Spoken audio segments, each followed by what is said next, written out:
Durante anos eu trabalhei no mar. Nada parecia diferente de qualquer outro homem da tripulação, até que comecei a perceber algo estranho. Navios onde eu estava começavam a sofrer acidentes. Primeiro foi uma colisão violenta no meio do oceano. Depois, um navio considerado impossível de afundar desapareceu nas águas geladas do Atlântico. Centenas de pessoas morreram naquela noite e eu estava lá. Alguns anos depois, aconteceu de novo. Outro navio, outro desastre. E mais uma vez, eu sobrevivi. 3 navios diferentes, 3 tragédias diferentes. E em todas elas, eu estava presente. No começo, diziam que era apenas sorte. Mas com o tempo, algumas pessoas começaram a olhar para mim de forma diferente. Porque quando alguém sobrevive a coisas que deveriam matar qualquer pessoa, a pergunta deixa de ser como ele escapou. A pergunta passa a ser outra: por que ele estava sempre lá? E talvez a dúvida mais perturbadora de todas seja esta: eu era apenas o homem mais azarado do mar? Ou havia algo sobre mim que ninguém ainda tinha entendido?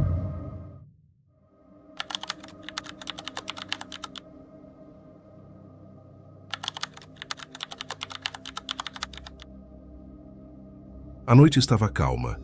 O mar parecia quase imóvel e o céu estava limpo o suficiente para que milhares de estrelas refletissem na superfície escura da água.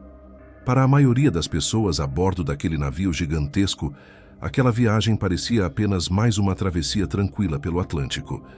O navio era considerado uma maravilha da engenharia moderna.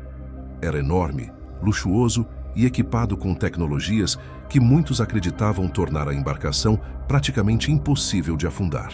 Dentro do navio, passageiros caminhavam pelos corredores elegantes, conversavam nos salões e aproveitavam uma viagem que muitos consideravam histórica. Tripulantes seguiam suas rotinas silenciosas, garantindo que tudo funcionasse perfeitamente dentro daquela cidade flutuante. Entre aqueles homens que trabalhavam nas áreas menos visíveis do navio, estava um marinheiro que passava grande parte do tempo nas salas de máquinas e nos compartimentos inferiores da embarcação. Seu nome era Arthur John Priest. Naquele momento, ele era apenas mais um membro da tripulação, um trabalhador comum em um navio que transportava centenas de pessoas através do oceano. Mas aquela não era a primeira vez que ele estava a bordo de um navio destinado a sofrer um desastre. E como a história mostraria mais tarde, também não seria a última. Naquele momento específico da viagem, nada parecia indicar que algo estava errado. O navio seguia seu caminho com tranquilidade, cortando o oceano escuro, enquanto passageiros conversavam despreocupadamente sobre seus destinos. Então, pouco antes da meia-noite, algo aconteceu. Primeiro veio uma vibração estranha que percorreu a estrutura metálica do navio. Não foi um impacto violento. Na verdade, muitos passageiros nem perceberam imediatamente que algo havia acontecido. Mas para quem trabalhava nas partes inferiores da embarcação, o som foi diferente. Algo havia tocado o casco.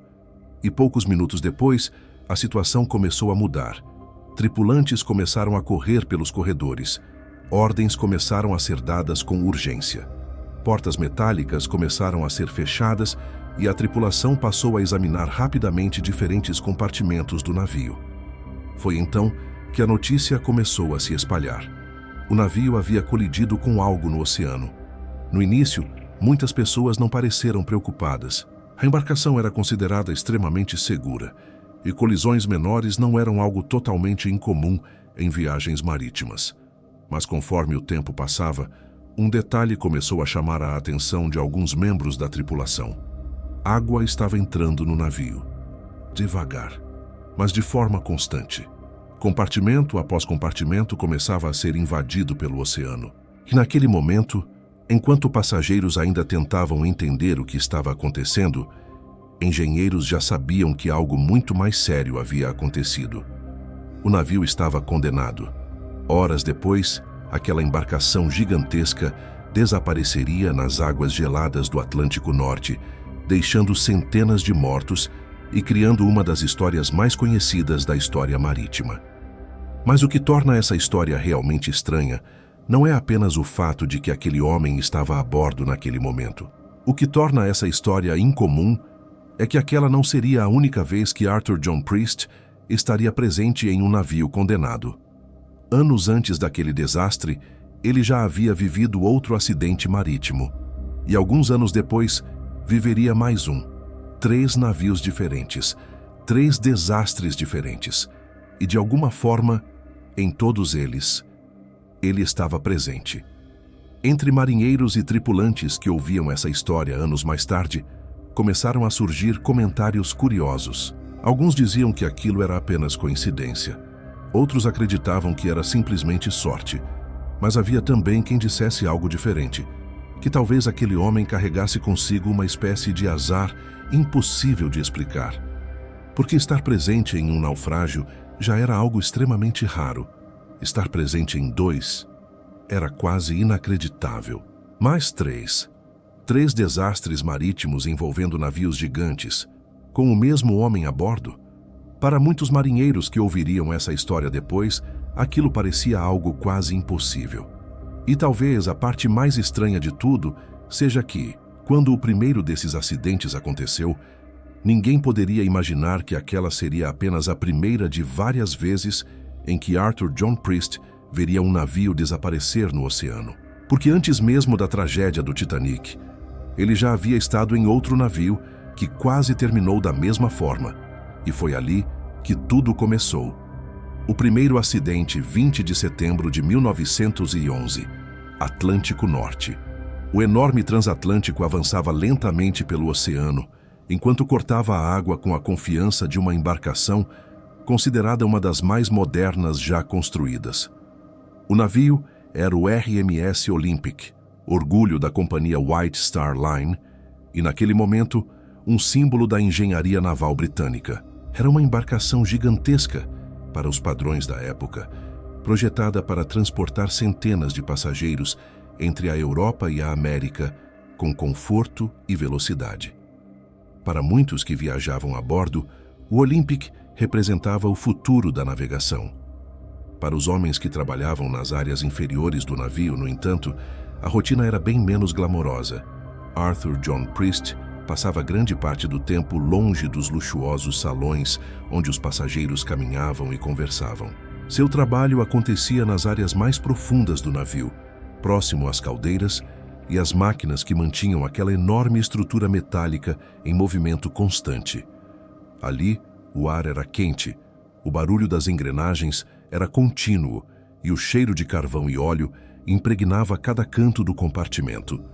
Era um ambiente pesado, mas absolutamente essencial para o funcionamento da embarcação. Naquele dia específico, o Olympic navegava próximo à costa britânica quando algo inesperado começou a acontecer. Outro navio militar britânico, o cruzador HMS Hawke, navegava nas proximidades. As duas embarcações se aproximavam lentamente uma da outra, enquanto seguiam rotas relativamente próximas no mar aberto. A princípio, nada parecia fora do comum. Manobras desse tipo aconteciam regularmente entre navios de grande porte. Mas então, algo estranho ocorreu. Devido ao enorme deslocamento de água provocado pelo Olympic, o cruzador Hawke começou a ser puxado pela corrente gerada pela embarcação maior. Em questão de segundos, o controle da distância entre os dois navios começou a desaparecer. Tripulantes nos convéses perceberam a aproximação repentina e começaram a gritar ordens enquanto tentavam entender o que estava acontecendo. O impacto veio logo depois. O Hawke atingiu a lateral do Olympic com força suficiente para rasgar parte do casco da enorme embarcação. O som do metal sendo pressionado e deformado ecoou pela estrutura do navio, enquanto a colisão fazia a embarcação tremer violentamente. Nos compartimentos inferiores, onde Arthur Priest trabalhava, a sensação foi ainda mais intensa. O choque percorreu toda a estrutura metálica do navio como uma vibração profunda que atravessava paredes e tubulações. Por alguns instantes, ninguém sabia exatamente o que havia acontecido. Tripulantes começaram a correr pelos corredores. Oficiais gritavam ordens tentando avaliar os danos causados pela colisão. Para um navio daquela dimensão, qualquer dano estrutural representava um risco sério. Água poderia começar a entrar em compartimentos vitais e comprometer a estabilidade da embarcação. Felizmente para os passageiros e para a tripulação, o Olympic não afundou naquele dia. Apesar dos danos significativos no casco, o navio conseguiu retornar ao porto para reparos. O acidente rapidamente se tornou notícia em diversos jornais da época, principalmente porque envolvia duas embarcações enormes e um erro de navegação relativamente raro. Para Arthur John Priest, no entanto, aquele incidente parecia apenas mais um evento inesperado em uma vida de trabalho no mar. Colisões marítimas, embora raras, faziam parte da realidade da navegação. Navios enfrentavam tempestades, falhas mecânicas e acidentes ocasionais. A maioria dos marinheiros que passava anos no oceano acabava testemunhando algum tipo de incidente ao longo da carreira. Naquele momento, ninguém imaginava que aquele acidente específico acabaria se tornando apenas o primeiro de uma série de eventos estranhamente semelhantes na vida daquele homem. Meses depois, a companhia White Star Line preparava o lançamento de um novo navio ainda mais impressionante. Uma embarcação maior, mais luxuosa, mais avançada. Um navio que prometia redefinir completamente os padrões da navegação transatlântica. Seu nome era RMS Titanic. Quando a tripulação começou a ser selecionada para trabalhar naquela nova embarcação, muitos marinheiros experientes foram convidados a fazer parte da equipe que operaria o navio em sua viagem inaugural. Entre eles estava Arthur John Priest. Naquele momento, aceitar o trabalho parecia apenas uma oportunidade profissional.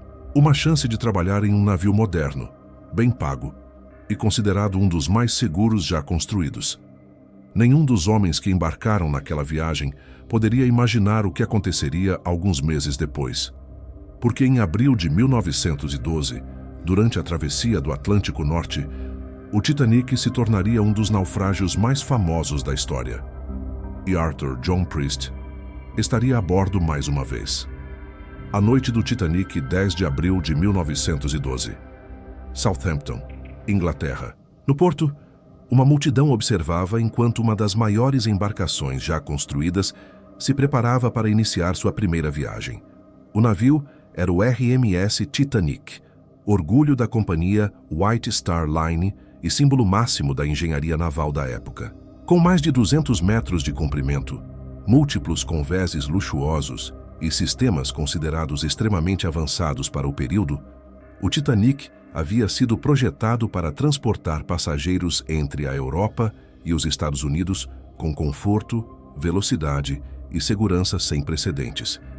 Para muitos observadores, aquele navio representava o auge da tecnologia marítima. Jornais descreviam a embarcação como praticamente impossível de afundar. Os compartimentos estanques que dividiam o casco eram considerados uma inovação extraordinária e contribuíam para a confiança geral de que o Titanic seria uma das embarcações mais seguras já construídas. Enquanto passageiros elegantes embarcavam carregando malas e cumprimentavam familiares no cais, a tripulação se organizava silenciosamente para preparar o navio para a travessia. Centenas de trabalhadores ocupavam diferentes funções dentro daquela enorme estrutura flutuante. Entre eles estava novamente Arthur John Priest, que havia sido selecionado para trabalhar nas áreas inferiores do navio, próximo às caldeiras e aos sistemas de propulsão que mantinham a embarcação em movimento. Para ele, aquela era apenas mais uma viagem de trabalho. Nada parecia especialmente diferente. Os primeiros dias da travessia ocorreram com tranquilidade. O Titanic avançava pelo Atlântico Norte com estabilidade impressionante. Passageiros caminhavam pelos convéses, frequentavam restaurantes luxuosos e conversavam sobre a experiência de viajar no navio mais moderno do mundo. Para muitos deles, aquela viagem era uma demonstração do progresso tecnológico que definia o início do século XX. Mas conforme o navio avançava pelo oceano, alguns avisos começaram a chegar. Mensagens de outros navios alertavam sobre a presença de icebergs na rota. O Atlântico Norte era conhecido por esse tipo de perigo, especialmente naquela época do ano. Ainda assim, a confiança no Titanic permanecia alta. O navio era grande, poderoso e considerado extremamente seguro. Na noite de 14 de abril, o oceano estava calmo. O céu estava limpo.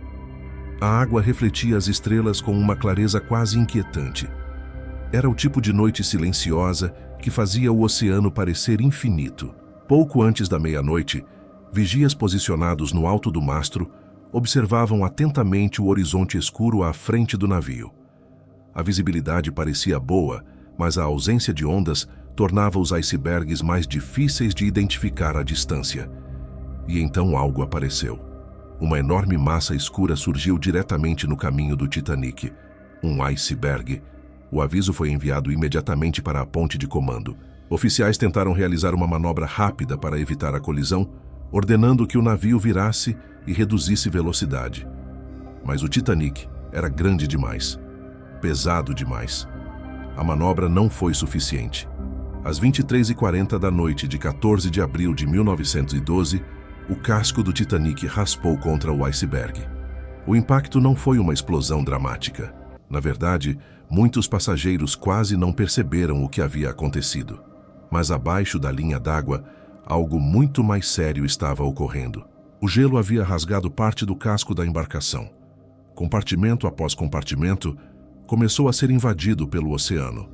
Nas áreas inferiores do navio, onde Arthur Priest trabalhava, os primeiros sinais do problema começaram a aparecer rapidamente. Tripulantes perceberam a entrada de água e começaram a relatar a situação para os oficiais responsáveis. Engenheiros examinavam os danos enquanto tentavam entender a extensão real do problema. Em poucos minutos, ficou claro que a situação era muito pior do que parecia. O Titanic estava condenado.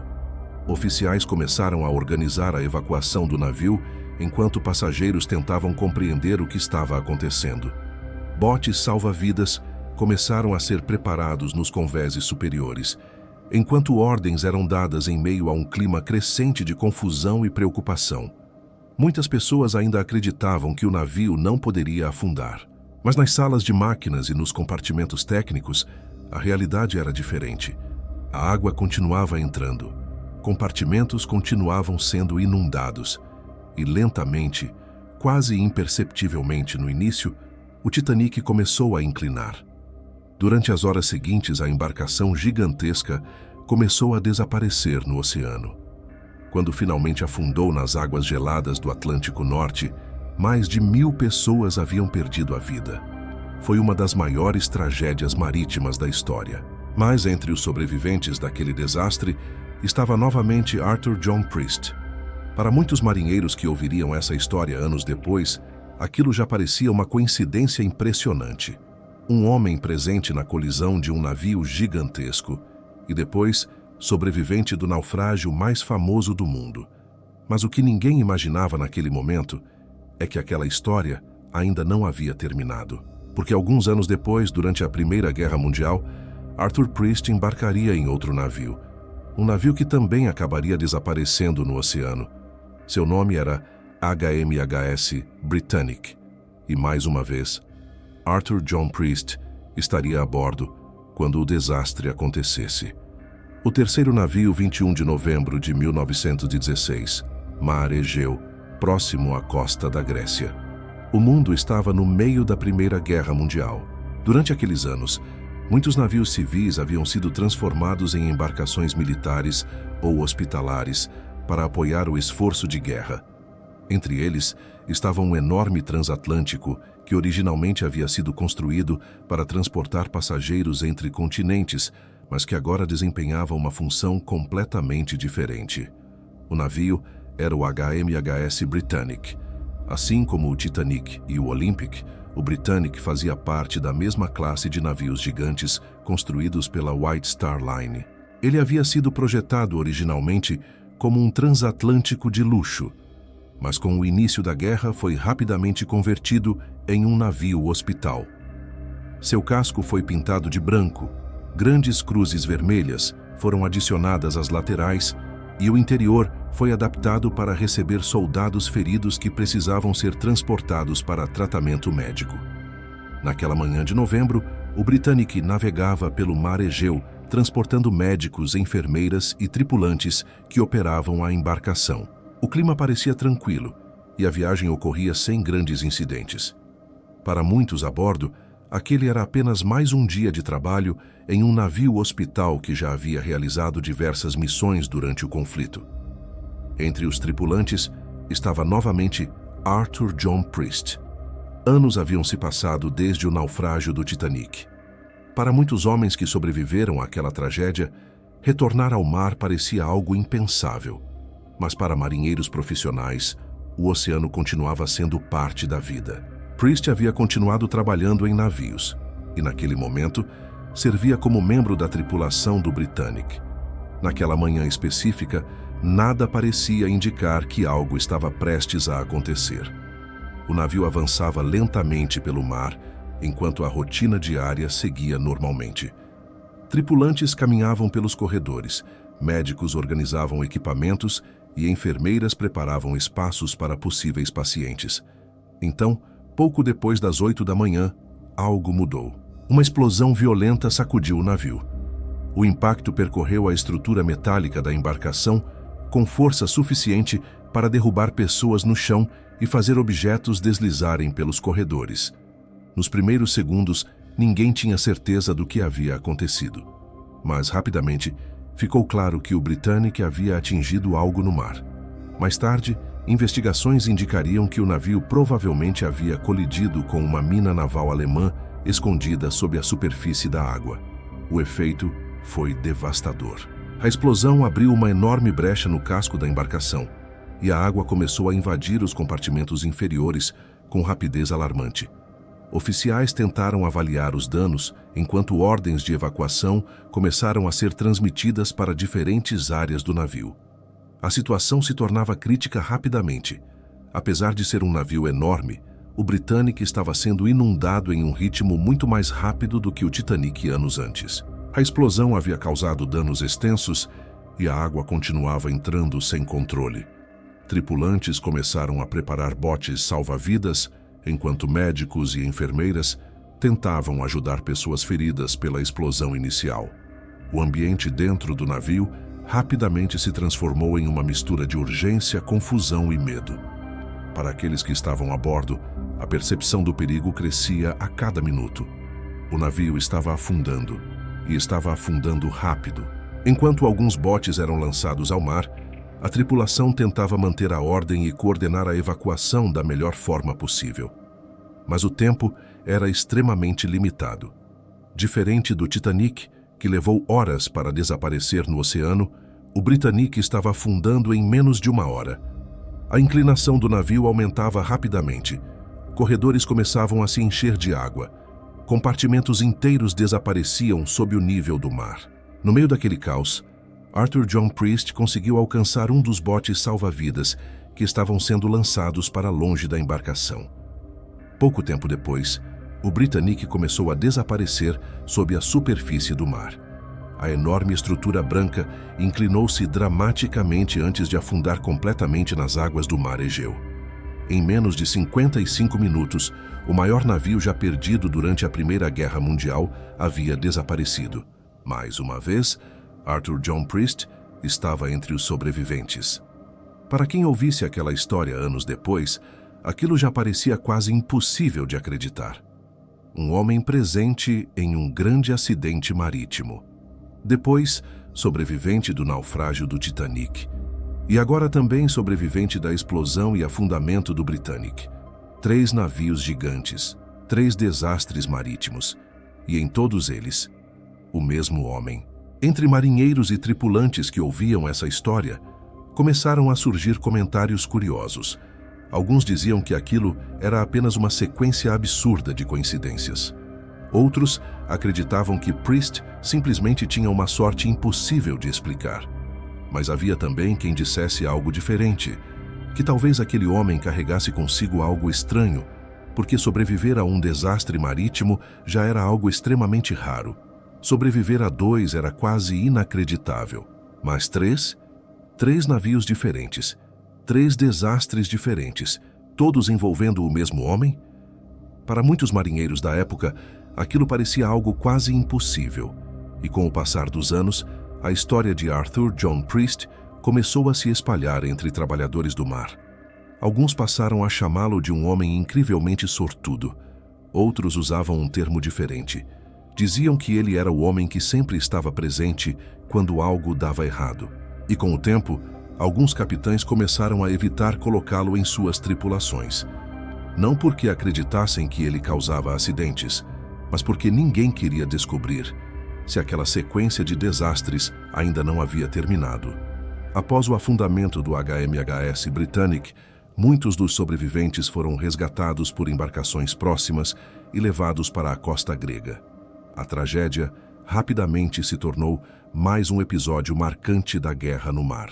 Embora o número de vítimas fosse muito menor do que no desastre do Titanic, a perda de um navio daquele tamanho ainda representava um evento significativo dentro do esforço de guerra britânico. Para a maioria das pessoas que sobreviveram ao Britannic, aquela experiência marcaria profundamente o resto de suas vidas. Muitos nunca mais voltariam ao mar.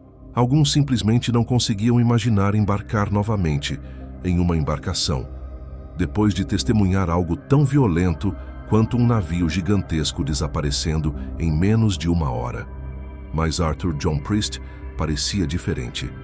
Depois de sobreviver a 3 grandes desastres marítimos, a colisão envolvendo o RMS Olympic, o naufrágio do RMS Titanic e a explosão do Britannic, ele continuou trabalhando no mar por vários anos.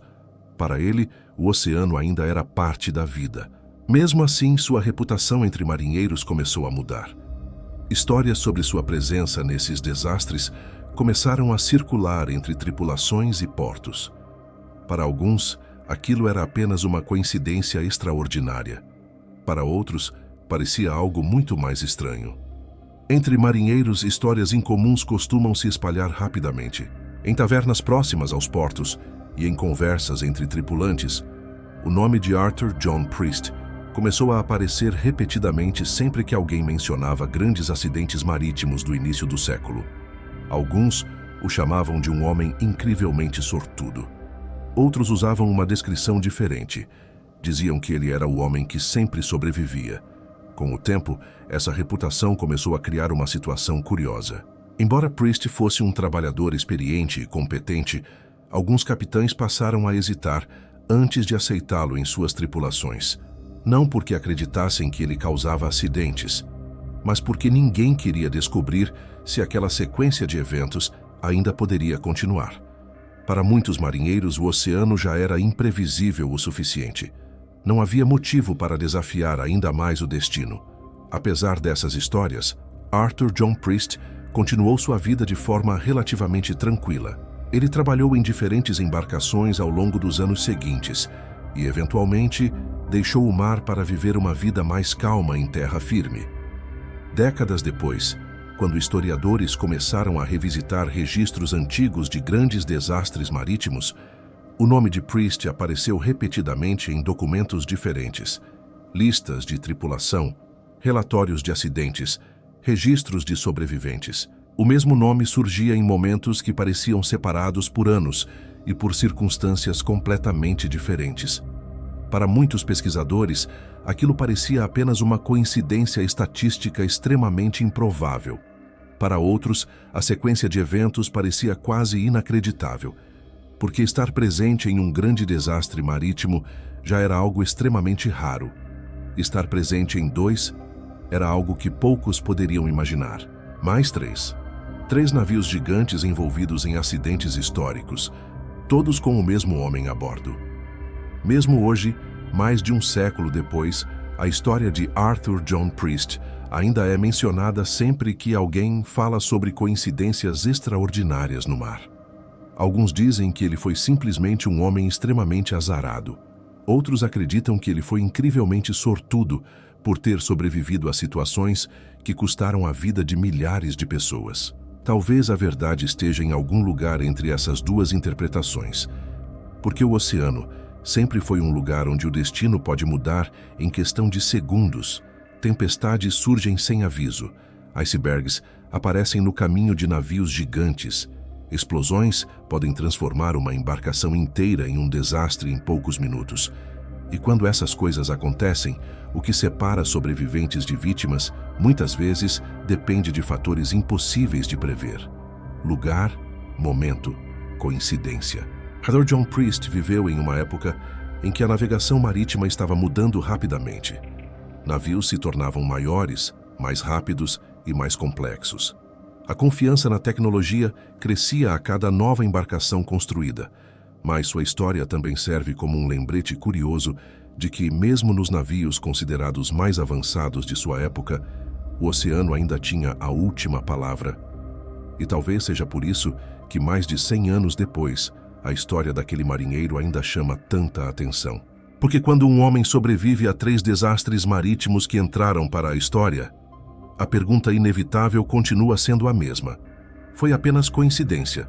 Ou Arthur John Priest foi realmente o homem mais sortudo que já navegou pelos mares?